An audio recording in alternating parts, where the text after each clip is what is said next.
여러분 어떻게 예수님 믿게 되셨습니까? 저는 기독교 가정에서 자라나서 어려서부터 자연스럽게 말씀에 의해서 양육받고 예배하고 훈련받으면서 복음을 접한 케이스입니다. 그리고 제 또래나 아니면 저보다 나이가 어린 젊은 세대는 아마 그렇게 예수 믿는 분들이 많을 것입니다. 왜냐하면 이미 부모님이나 그 전 세대에 예수님을 믿고 또 그 예수님의 그 믿는 기독교적인 전통이 가문을 통해서 이렇게 계승되어 있기 때문에 그렇게 예수 믿고 신앙생활 하시는 분들이 많이 있을 것입니다. 그런데 저희 부모님이나 저희 조부 세대 그리고 1900년대 초반에는 어떤 일들이 있었을까요? 어떻게 예수를 믿었을까요? 대부분 다 전도를 받아서 모르는 사람이나 아니면 지인들로부터 복음을 소개받아서 예수 믿게 되었을 것입니다. 예수 믿게 혹시 그렇게 부모님이 아니라 가정에서가 아니라 누군가에 의해서 전도받아서 예수 믿으신 분 한번 손 들어주십시오. 몇 분 계십니다. 그런데 그렇게 예수 믿을 때 뭐라고 하면서 예수 믿으라 하던가요? 보통 하는 말이 교회 한번 가보자 이런 말도 할 수 있지만 왜 교회 가자고 얘기합니까? 예수 믿으면 복 받고 예수 믿으면 잘 돼, 예수 믿으면 성공해 이렇게 이야기합니다. 우스갯소리로 옛날에는 예수 믿으면 구원받아 그렇게 얘기해서 화폐 개혁되기 전에 구원이 큰 돈이었대요. 그래가지고 예수 믿으면 돈도 받는구나 하고 생각해서 교회에 왔던 사람도 있다고 합니다. 하여튼 예수 믿으면 좋은 일이 생긴다, 예수 믿으면 복 받는다 라는 이런 말 때문에 예수를 믿게 된 사람들이 많이 있습니다. 그런데 이 말의 해석에 약간의 문제가 있을 수 있습니다. 똑같은 말인데 예수 믿으면 복 받는다, 예수 믿으면 잘 된다, 이 말을 우리가 과연 어떻게 해석할 것인가? 아까 말한 사람들은 세상적으로 이 말을 해석합니다. 돈 많이 벌고 아프지 않고 출세하고 이렇게 해석을 하지요. 그런데 그것만을 의미하는 것은 아니지 않습니까? 제가 한 문장을 말해보겠습니다. 여러분 이 문장이 어떤 의미를 갖고 있는지 한번 생각해 보십시오. 지금 학교가 자 무슨 의미입니까 이 말이? 지금 학교 가니? 이렇게 해석하시지요. 근데 만약에 경상도 사람이라면 이것을 어떻게 해석할까요? 톤을 한번 달리해보겠습니까? 맞습니다. 지금 학교가 네, 지금 학교가 그러면 뭡니까? 지금 학교에 있냐라는 의미가 되지요. 똑같은 말인데 똑같은 글씨인데 어떤 사람은 지금 학교 가니? 이렇게 생각하고 어떤 사람은 지금 학교에 있니? 이렇게 받아들입니다. 예수 믿으면 복을 받습니다. 예수 믿으면 잘 됩니다. 이 말이 아까 말씀드린 대로 세상 사람들 아무 생각 없이 그냥 들으면 세상에서 출세하고 돈 많이 벌고 시험 합격하고 건강하게 살고 뭐 이런 것으로 많은 사람들이 여기고 예수를 믿기 시작합니다.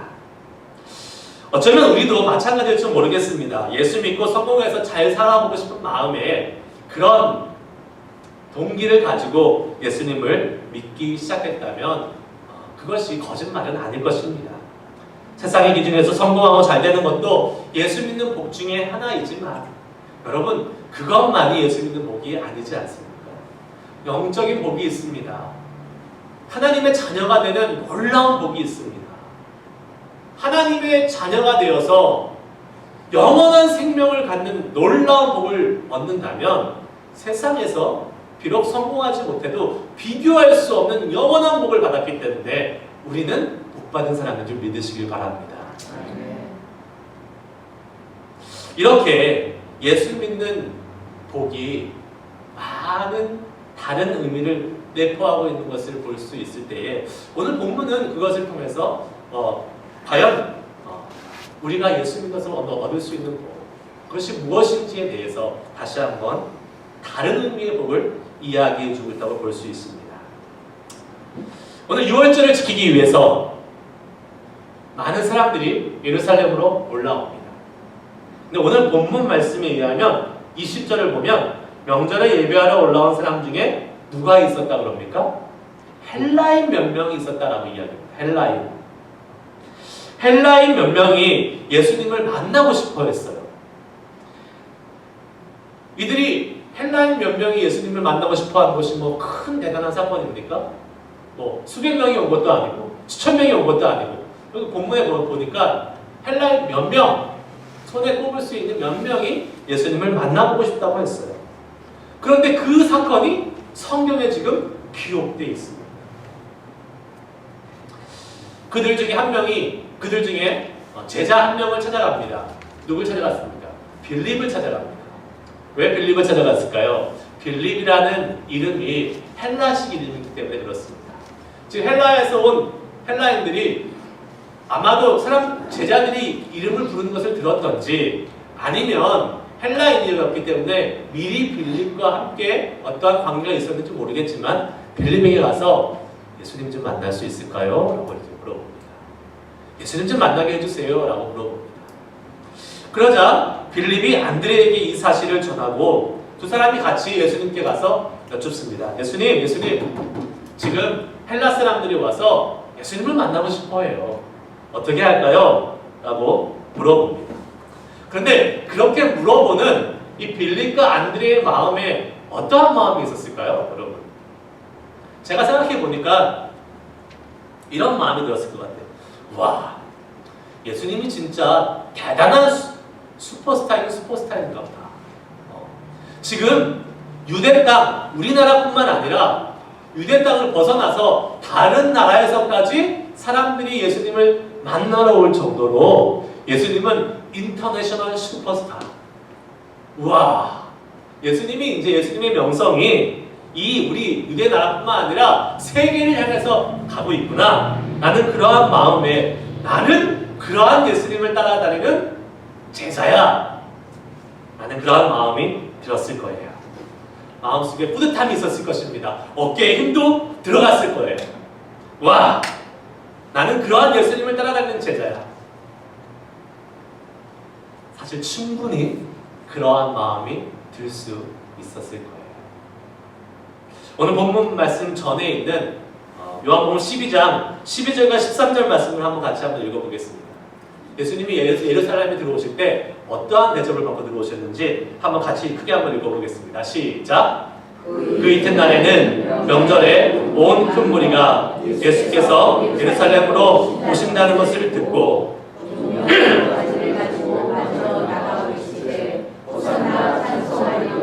주 이름으로 오시는 이 곧 이스라엘의 왕이여 하더라. 아멘. 지금 예수님이 오신다는 소식을 듣고 사람들이 다 나와서 길거리에 쫙 모여서 호산나 호산나 외칩니다. 종려나무를 흔들면서. 호산나라는 말은 무슨 말이에요? 우리를 구원하소서. 우리를 구원하소서. 그 말은 예수님을 믿었다는 거예요. 예수님을 구원할 구원자로 믿었다는 것입니다. 사람들이 막 자기의 겉옷을 벗어서 땅에 깔으면서 예수님 우리를 구원하소서 하소서 그것을 믿습니다라고 소망하면서 막 주님을 찬양하고 칭송하고 있습니다. 이렇게 열렬한 지지를 받으면서 입성하시는 예수님을 본 제자들 마음이 어땠을까요? 그동안 3년 동안 예수님을 따라가는 보람이 있다. 와, 이제 예수님과 함께 내가 누릴 그 권세, 예수님과 함께 내가 누릴 그 놀라운 혜택, 그 은혜, 축복들을 막 생각하면서 그 뒤에서 막 개선 장군처럼 따라갔을 것입니다.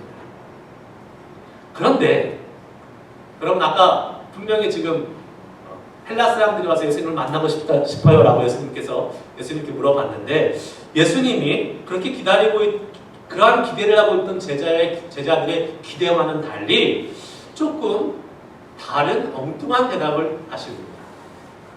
예수님께 여쭈었습니다. 빌립과 안드레가.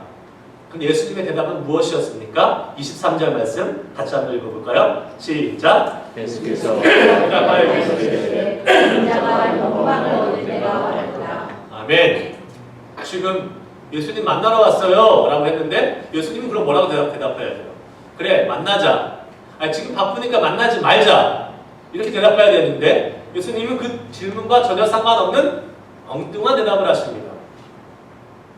인자가 영광을 얻을 때가 왔도다. 이게 무슨 말이지? 인자가 영광을 얻을 때가 왔다는 말이 무슨 말입니까? 예수님이 스스로 영광을 얻을 때가 왔다고 말씀하십니다. 사실 이 말도 제자들이 자기의 입장대로 이해할 수 있었을 것입니다. 어떻게 해요? 예수님이 자신의 영광을 얻을 때가 왔다. 예수님이 이제 부귀영화를 누리실 때가 왔구나 라고 생각할 수도 있었다는 거예요. 영광을 얻는다? 그들의 입장에서 생각하면 그동안 이제 고생 많이 했고 드디어 이때 주님의 영광을 취할 수 있는 놀라운 시간이 되었구나 라고 생각하면서 그것을 보상받는구나 라는 생각을 할 수도 있었을 것입니다. 제자들은 분명히 그렇게 들었을 거예요. 인기도 누리고 혜택도 받고 그동안 힘들게 예수님을 쫓아다니면서 경험했던 고생을 보상받는구나 라는 그러한 생각을 가졌을 것입니다. 그런데 여러분, 예수님이 말씀하신 이 인자와 영광을 얻을 때가 왔도다 했을 때 이 예수님의 인자의 영광은 무엇을 의미합니까? 십자가를 의미합니다. 십자가의 죽음을 의미해요. 세상에서 말하는 그 영광이 아니라 제자들이 기대했던 그 영광이 아니라 십자가의 죽음을 얘기한다는 것을 우리는 너무도 잘 알고 있습니다. 그리고 예수님은 이제 그 십자가에서 죽음을 맞으셔야 될 때가 왔다라고 제자들에게 말씀하고 있는 것이죠. 여러분, 전 이 말씀을 보면서 우리도 제자들과 너무 비슷한 모습을 갖고 있지 않나라는 생각을 하게 됩니다. 우리가 늘 주님께 바라는 것이 무엇일까요? 우리의 입장에서, 늘 우리의 관점에서 우리가 잘 되고 우리가 주님으로부터 혜택을 얻고 우리가 주님으로부터 무엇인가를 얻어내려고 하는 그런 입장으로 주님을 섬기고 따라갈 때가 얼마나 많이 있는지 쳐다보게 됩니다. 대부분 우리가 주님께 구하는 것이 무엇입니까? 나의 건강, 나의 성공, 잘 되는 것, 이것을 구하게 됩니다. 조금 더 확대하면 내 가족들, 내 가족의 건강, 내 가족의 성공. 조금 더 확대해서 조금 더 여유가 있으면 교회가 잘 되고 교회가 부흥하고 이 지역사회가 영적으로 살아나는 것, 다 잘 되는 것을 우리는 기대하고 우리는 주님 앞에 소망하며 나아갑니다. 근데 어느 날 갑자기 예수님께서 아니야, 지금 너 건강하지 않아도 돼. 지금 너 아파야 될 때야. 너 지금 성공하지 않아도 돼. 오히려 지금은 조금 망해야 될 때야. 그것이 나의 영광을 위한 것이다. 이렇게 얘기한다면 우리는 어떻게 되겠습니까? 네, 주님, 기꺼이 아플 수 있겠습니다. 네, 주님, 기꺼이 망할 수 있겠습니다. 이렇게 얘기할 수 있을까요? 아니요. 없습니다. 주님, 그래도 저는 성공해야 돼요. 주님, 저는 그래도 건강해야 돼요. 주님, 저 그래도 잘 돼야 돼요. 라고 우리는 이야기할 수밖에 없을 것입니다. 왜요? 그렇게만 주님을 섬겨왔기 때문에, 그렇게만 기도해왔고, 그렇게만 살아왔기 때문에 그렇습니다. 그러나 여러분, 우리가 진정 주님을 따르는 제자라면, 진정 주님의 제자라면, 그리고 주님이 원하시는 것을 이루어드리길 소망하는 사람들이라면, 주님이 그렇게 말씀하실 때에 예, 주님, 주님의 영광을 위해서라면 저는 아플 수도 있겠습니다. 주님의 영광을 위해서라면 저는 실패할 수도 있겠습니다. 라고 이렇게 나의 생각과 나의 기대를 내려놓고 주님의 기대를 먼저 앞에 두고 주님을 따라갈 수 있는 그러한 사람이 될 수 있기를 주의 이름으로 축복합니다. 예수님께서 영광을 얻을 때가 왔다고 말씀하신 또 다른 의미가 하나 있습니다. 그것은 무엇이냐면 지금까지 예수님은 누구를 위해서 사역하셨죠? 유대인들을 위해서 사역하셨습니다. 물론 중간중간에 이방인들을 고쳐주시기도 했고 이방인들이 은혜를 베풀어 주시기도 했습니다. 그런데 오늘은 특별히 헬라 사람들이 왔다라고 이야기하고 있습니다. 헬라인들이 와서 예수님을 만나고 싶다는 것은 큰 상징적인 의미를 갖고 있어요. 무엇입니까? 예수님께서 십자가에 못 박혀 죽으시는 그 영광의 그때가 유대인들만을 위한 것이 아니라 바로 헬라인들, 이방인들, 온 세계 인류를 위한 십자가의 죽으심이라는 것을 의미하고 상징한다는 것입니다. 그래서 이제 예수님이 인자가 영광을 얻을 때가 왔다라고 말씀하시는 거예요. 예수님은 유대인들, 그 한 민족을 위해서 오신 것이 아니라 온 인류, 이방인들까지, 저와 여러분들을 위해서까지 십자가에 죽기 위해 이 땅에 오셨는데 헬라인들이 이제 막 찾아왔어요. 그래, 이제 이방인들을 향해서 구원의 길이 열리는 때가 이제 왔다 하고 선언하시는 것을 우리는 말씀을 통해서 보게 됩니다. 그런데 아까 말씀드렸듯이 여러분, 헬라인들이 지금 구름대처럼 몰려왔습니까? 아니죠. 몇 명 왔다 그랬어요. 아주 소수가 온 거예요. 몇 명. 뭐 그리 대단한 일이냐라고 반문하실 수 있겠지만 아닙니다. 여러분, 성경에는 숫자가 중요하지 않다는 것을 우리는 너무나 잘 알고 있지 않습니까? 오늘 말씀도 한 알의 밀이 떨어지는 거라고 했어요. 수많은 밀이 떨어지는 것이 아니에요. 한 알의 밀이 떨어져서 땅에 죽으면 어떻게 된다고요? 수많은 열매를 맺는다라고 말씀하고 있지 않습니까? 숫자가 중요한 것이 아닙니다. 작다고 그것이 약하고 연약한 것이 아니라는 것이에요. 하나님이 사랑하시면, 하나님이 계획하시면, 하나님의 섭리가 있으면 그 숫자가 중요하지 않다는 것을 믿으시기를 축복합니다. 사도행전 8장에 여러분들이 잘 아는 에디오피아 내시가 수레를 타고 가다가 빌립을 만나게 됩니다. 에디오피아 내시가 뭐를 읽고 있었죠? 이사야 말씀을 읽고 있었어요. 그런데 그 말씀이 무엇인지 몰라요. 아직 복음이 들어가지 않았다라는 겁니다. 그냥 읽기는 읽는데, 성경을 읽는데 뭔지 몰랐다라는 거예요. 근데 빌립이 그것을 해석해주고 깨우쳐줘서 복음을 알게 되죠. 그리고 나서 세례를 받고 침례를 받고 그리스도인이 됩니다. 그 사람이 어디 나라 사람이었다고요? 구스, 성경은 구스라고 나오죠. 거기가 바로 에디오피아입니다. 여러분, 그 에디오피아 내시 한 사람으로 인해서 에디오피아가 기독교 국가가 된 거 아십니까? 아프리카에 수많은 나라가 있는데요. 기독교인의 퍼센티지가 제일 높은 나라 중에 하나가 에티오피아. 그리고 지금 많은 무슬림, 그 이슬람권이 그 포교 활동으로 인해서 아프리카의 많은 나라들이 이슬람 나라로 넘어가고 있는데 에티오피아는 기독교 나라로서 지금 거기를 잘 맡고 있는 중요한 역할을 하고 있습니다. 어디서부터 시작된 것입니까? 이 내시 한 사람, 이 한 사람부터 시작된 것을 알게 됩니다.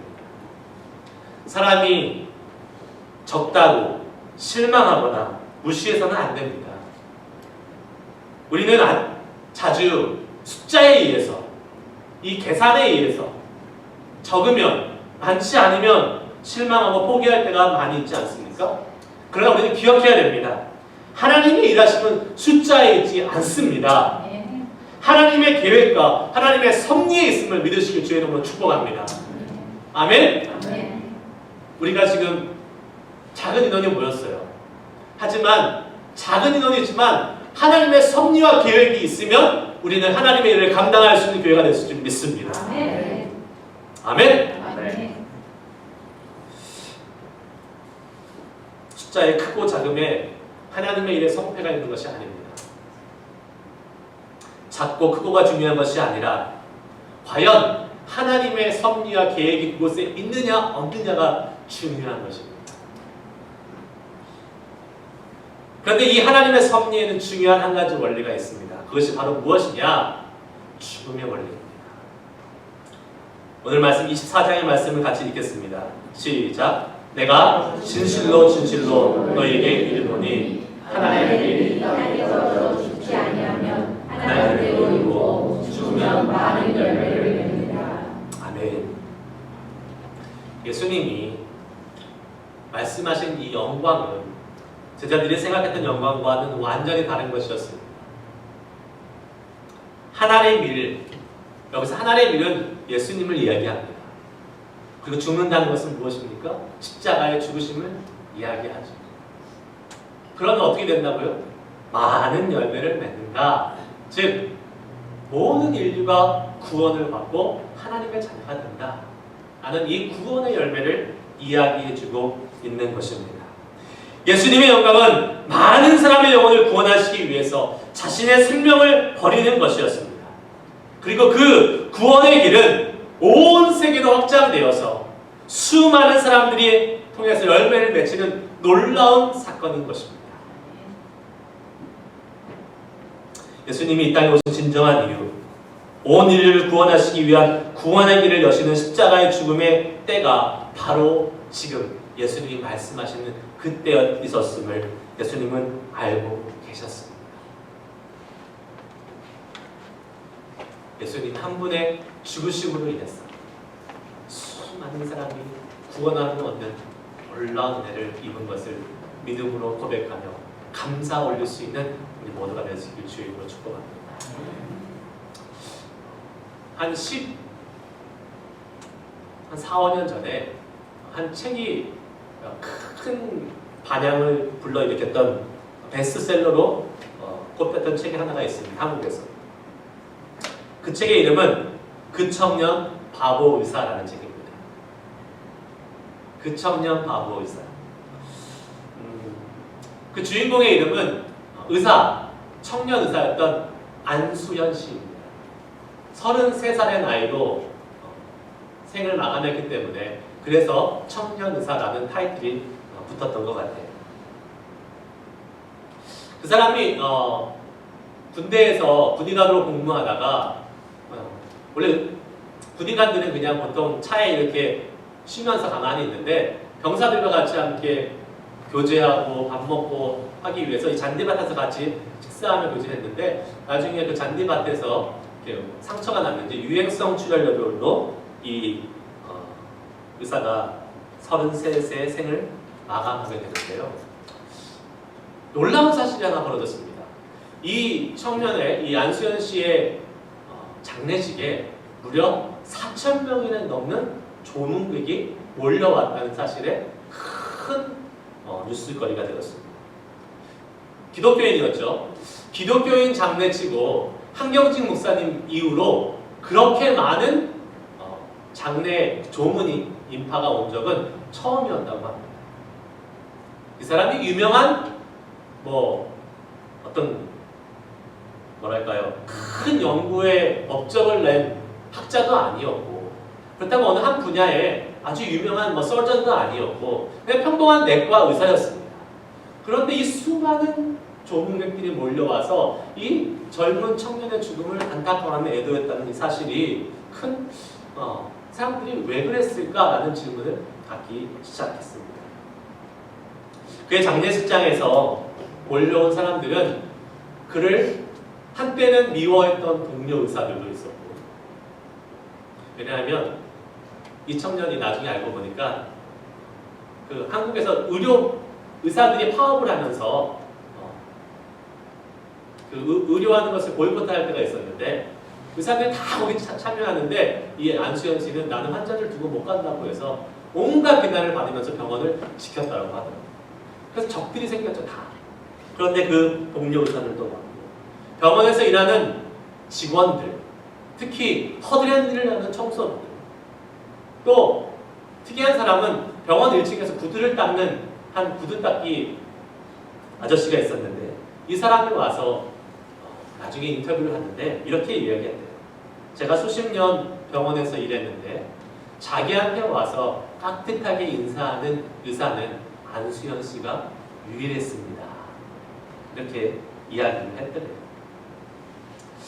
이분이 했던 일들을 한번 보니까 자신이 맡았던 소아 환자들이 있으면 그 소아 환자들의 쾌유를 위해서 잘 치료했을 뿐만 아니라 그 아이들의 생일을 기억해서 생일 때 집에 케이크를 들고 찾아가서 축하해줬대요. 죽어가는 암 환자들이 있으면 그들이 고통스럽게 힘들고 외롭고 어려울 때에 그의 침상에 찾아가서 새벽까지 그들의 얘기를 들어주고 손을 잡고 기도하면서 그들에게 예수를 전하고 그들에게 정말로 하나님의 사랑으로 치유하기를 소망하면서 기도해 줬던 청년이었다고 합니다. 그의 책 가방에는 항상 신앙 서적과 신앙 음반들이, 찬양 CD들이 있었대요.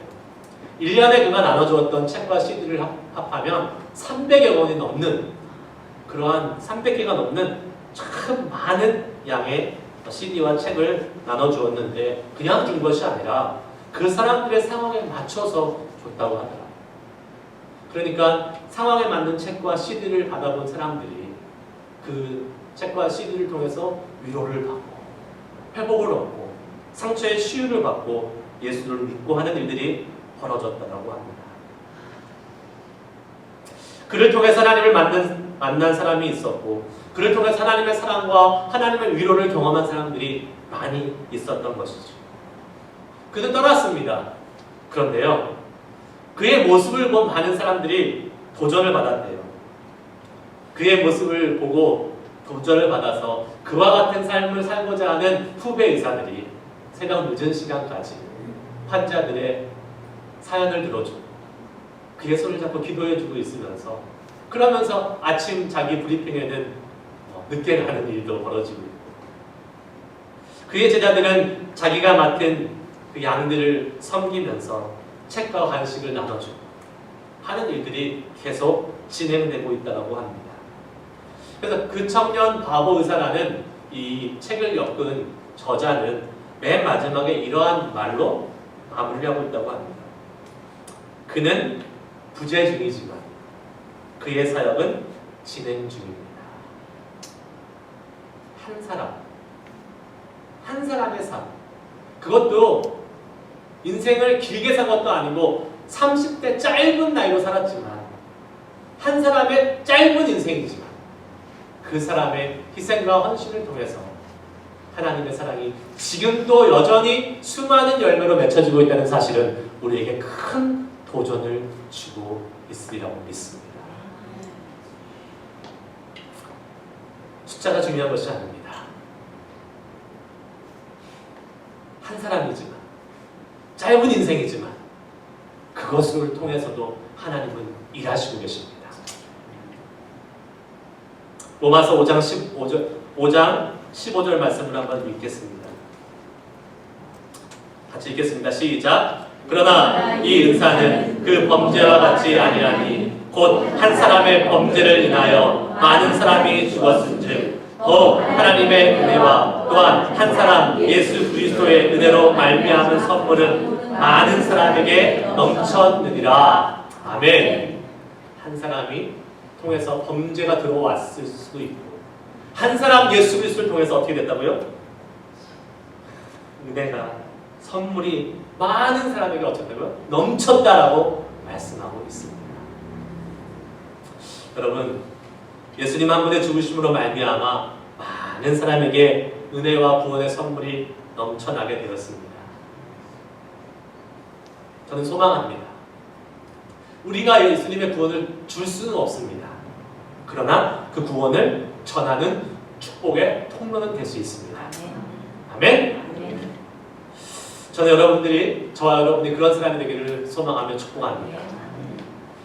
여러분 한 사람 한 사람을 통해서 여러분의 가정이 믿음의 가정이 되기를 축복합니다.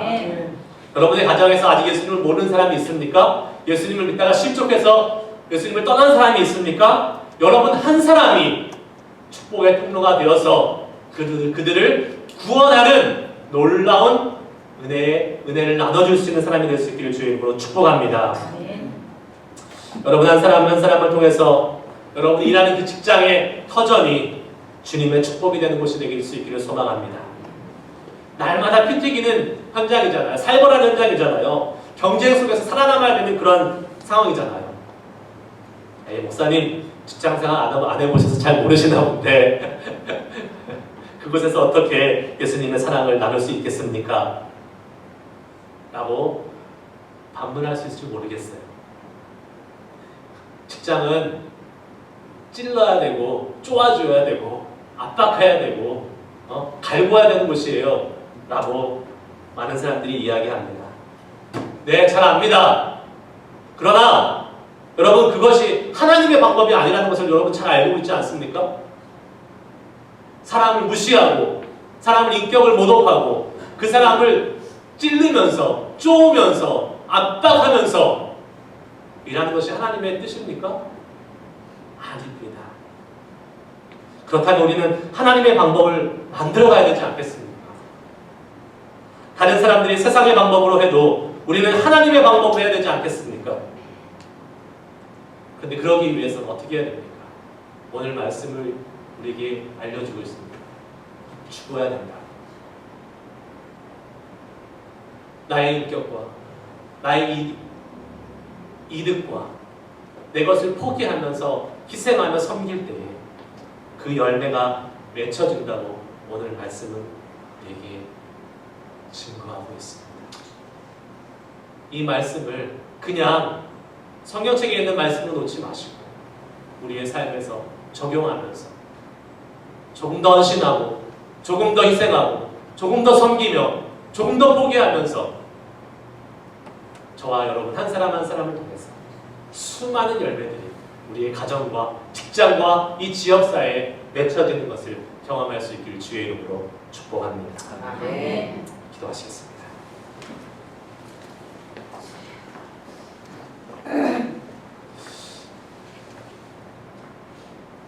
오늘 말씀을 듣고 여러분은 어떤 생각을 하셨습니까?